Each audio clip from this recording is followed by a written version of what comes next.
Okay, everybody, this is just a very quick tutorial to show you how you would connect to the EVO storage system if you were on a Windows machine. This is particularly helpful too if you're off campus and you're having to use the VPN to connect in, or if you're on campus and you're using like Wi-Fi, anything like that. It's and not like a wired connection in the lab.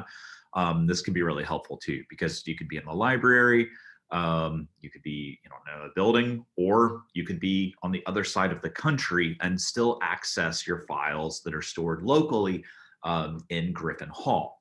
So with this tutorial, there's an assumption being made, and that is either you are on a wired connection on campus, or you're on the NKU encrypted or secured.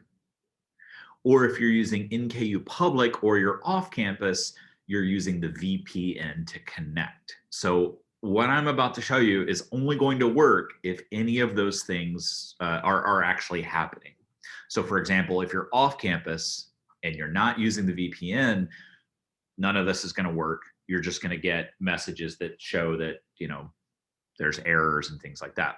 So let's go ahead and get started. I'll share my screen here. Now, I am using a virtual machine on campus, so some things are going to work a little differently and a little slower. It's just because I don't have a PC at home that I could do this on, but the process is the exact same.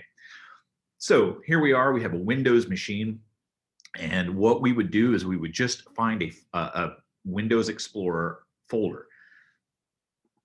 So we'll open up this PC. You could also use the recycling bin. You could use anything as long as you can get to this kind of window, you're in good shape. So where it says this PC up here, I'm just gonna highlight, and there is some information in the text right below or that accompanies this video that shows you what you're going to be entering, but it's backslash evosan.hh. Et cetera, et cetera. So I'm going to enter this in. I just copied and pasted it. It's the easiest thing to do. And I'm going to hit enter. It's going to take it a moment. Now, for me, this popped up immediately. For you, depending on how you're accessing this, it may prompt you for a username and password. So just remember that the username is your NKU username, not the mymail at NKU, all that, and it's your password. You also should understand that if you're on a Windows machine, you may have to enter NKU / and then your username. You don't have to do that on a Mac. It's just Windows. Either way, this is what you should be getting to. And when you do this, what's awesome is these are all the network drives that are on EVO. Now, your access is going to look a little different than mine. So you may have one drive, you may have many drives. But you'll notice that with any of these now, that if I double click on it, I can now see folders, and I can see where people, in this case, students of mine, have already dropped folders for submitted projects in there. And again, this is great because your computer is now just treating this as a drive that is connected to your computer. You don't have to log into something else or anything like that. You can drag and drop files back and forth. And it's pretty much as fast as what your internet connection is going to be.